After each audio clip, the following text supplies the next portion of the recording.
this morning is Dr. Burt Davis from the University of Kentucky, who will talk to us on sulfated zirconia as a solid superacid catalyst, which paper is co-authored with Keogh and Sminivast. Well, at least after following the previous two speakers, I don't have to worry about introduction.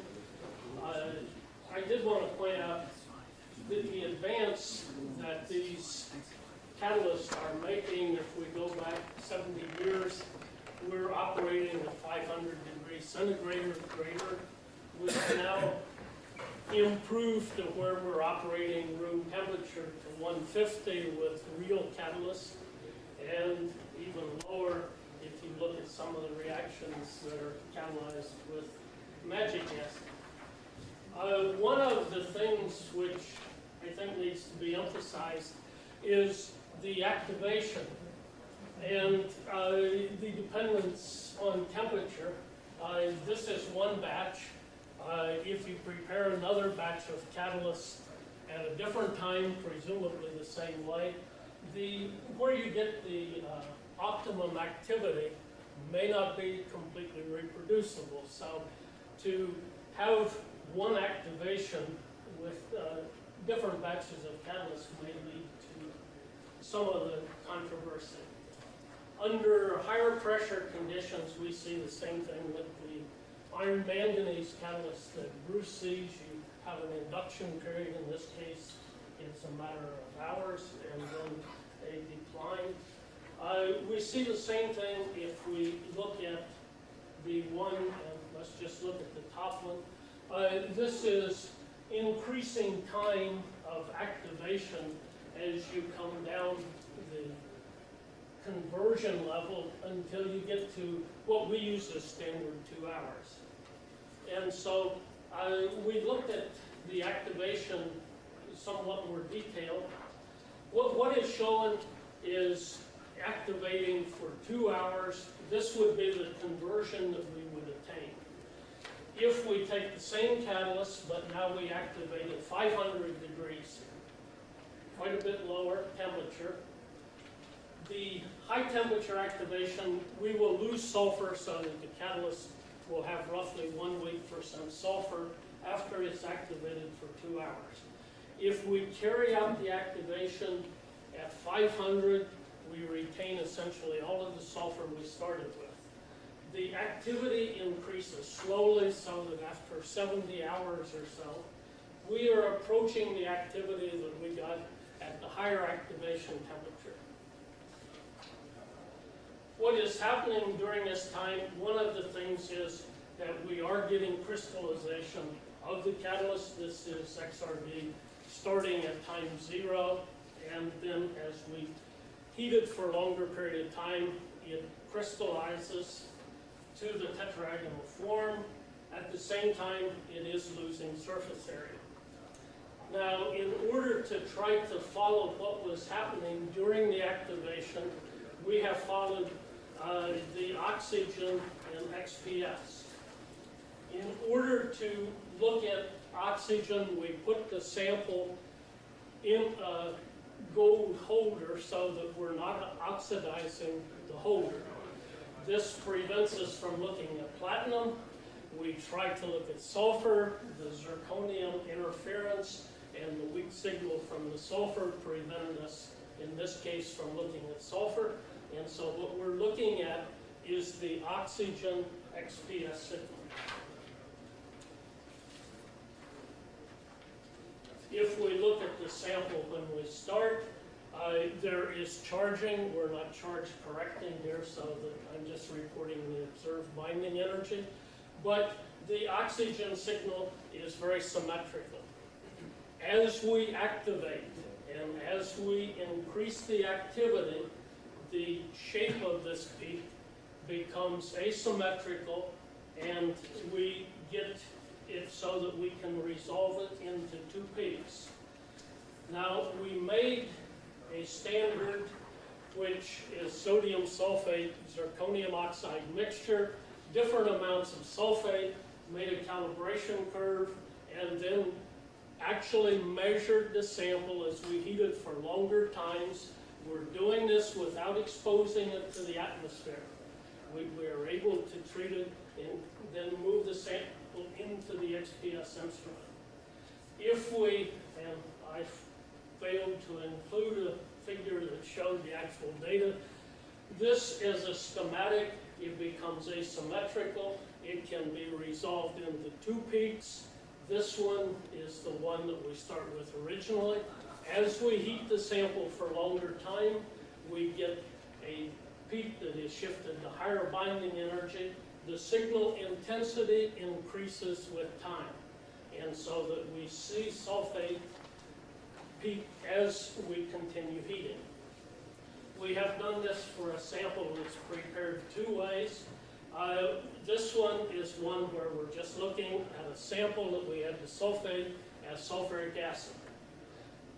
Another sample using the same zirconia, we add the sulfate now, we preform the pyridinium sulfate, add this to the zirconia, heat this salt, if you will, of the sulfuric acid. Initially, we see no asymmetry. The sulfate that we have added in both cases is not observable. As we continue heating, we start seeing sulfate. The thing that we think is happening, and we think this shows it's reversible, this is where we're starting with the pyridinium sulfate. We've heated, we've obtained a constant sulfate signal. Now we just pass the gas through a water bubbler at room temperature. We pass this water over the catalyst for only 2 or 3 minutes. It has absorbed water apparently, and now we have lost the sulfate signal. If we just evacuate at 150, we get part of the signal back. If we then heat to 400 or 500, we have recovered the sulfate signal. So apparently the water absorption, desorption with this small amount is reversible. What we're showing here is to take the maximum activity, take the maximum sulfate signal, and then plot the relative ratio with time. This is the XPS signal, the oxygen that is there with the sulfate group. This is the activity which we're measuring for hexadecane conversion. And while they don't completely coincide, there's a number of approximations in the sulfate. I think it does show that there is a reasonable parallel between what we're generating with the XPS data, indicating that the sulfate is being converted to a form that we're seeing. It's initially starting out in a form that we can't see. Now, this is one of many equations that we see showing the generation of a site, in this case, with water. It would seem that since when we're starting out we have an excess of water, we don't see the sulfate signal, that nor do we see the catalytic activity. That would suggest that when you have a large amount of water, at least, you do not have an active site.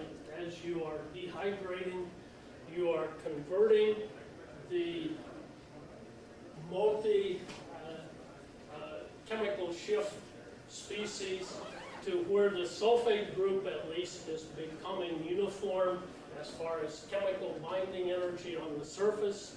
At the same time as you dehydrate, you are getting to a situation where you're generating catalytic activity. And so it would suggest that, to us at least, that to the extent that this analogy is consistent, that we are forming a dehydrated sulfate on the surface, and that this is the site of catalytic activity.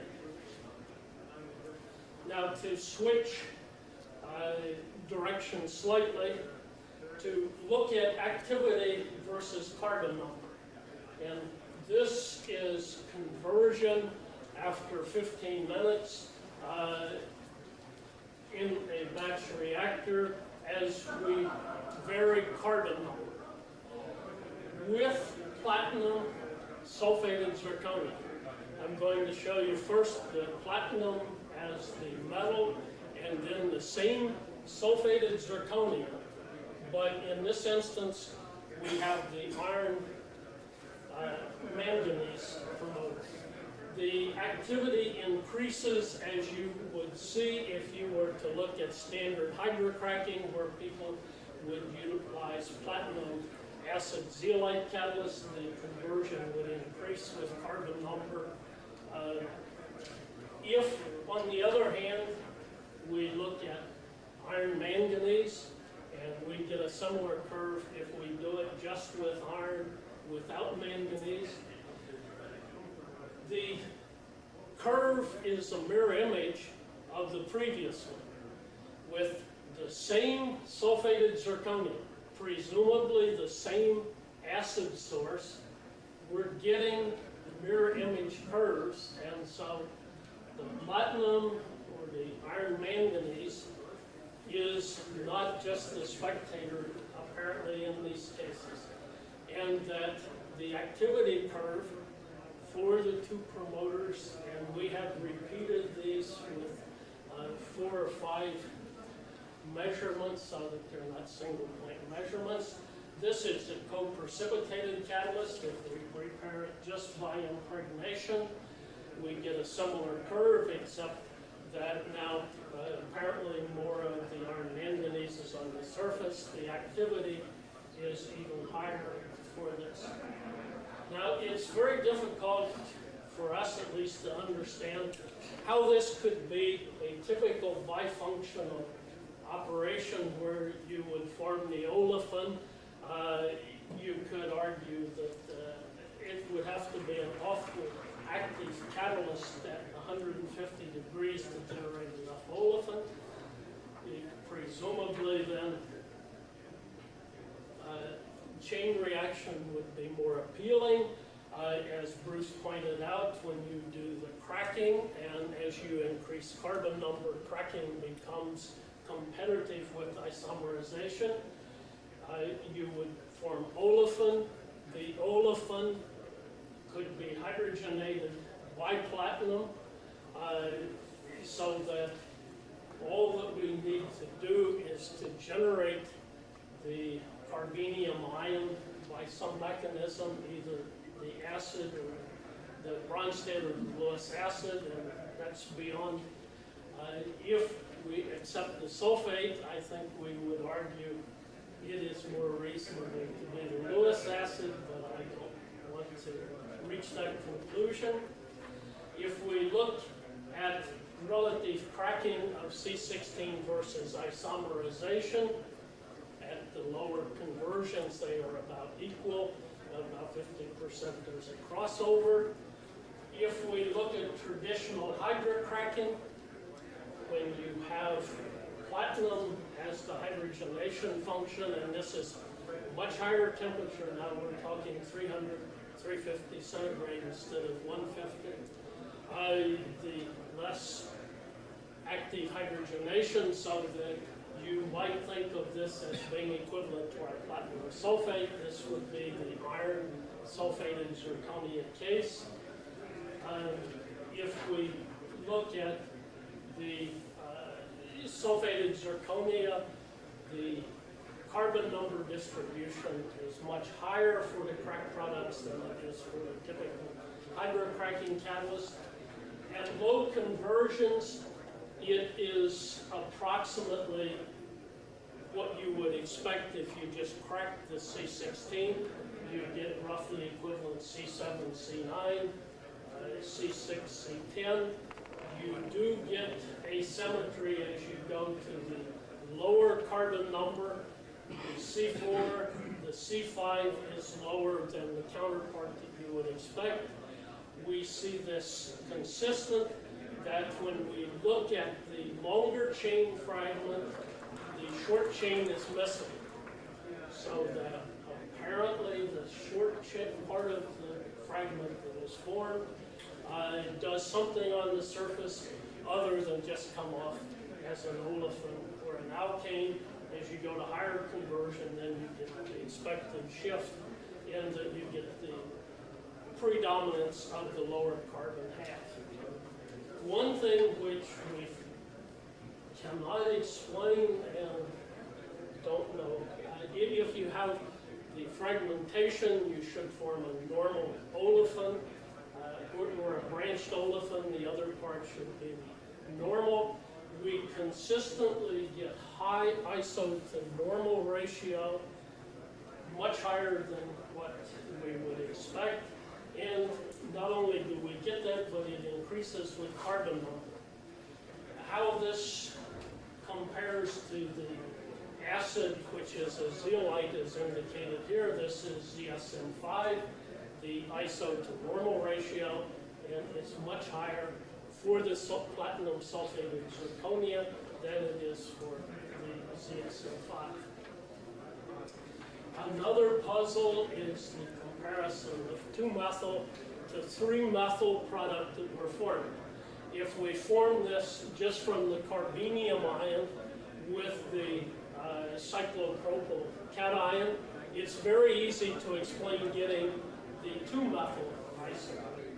Much more difficult to explain getting the 3-methyl isomer. And yet, if in the products from C16 cracking, we look at the ratio of the 2-methyl to 3-methyl isomer that we get, 4C6 and 4C7, we find the ratio is essentially constant with conversion. This would suggest that the 3 isomer is not formed in a secondary reaction. So somehow we have to be able to explain the fact that we're getting 2-methyl and 3-methyl isomers as primary products. We have made comparison in trickle bed and batch reactor, and we find that we get similar data, so that it's not the reactor type, we don't think. So that let me just summarize by saying that rather than explaining, I hope that I've pointed out some data that we have generated that's reproducible, at least that there is a significant difference, we think, between the platinum and the iron sulfated zirconia catalyst. It is appealing to use this, which is the standard hydrocracking mechanism, incorporating the non-classical cyclopropane cation. But the problem that we have is, how do we form, if this is the mechanism, the 2 and the 3-methyl isomer in about equal amounts at low conversion, so that they're formed initially and not through the secondary conversions. And so with that, I will finish, other than saying the funding, which is becoming more and more critical and more smart. Thank you.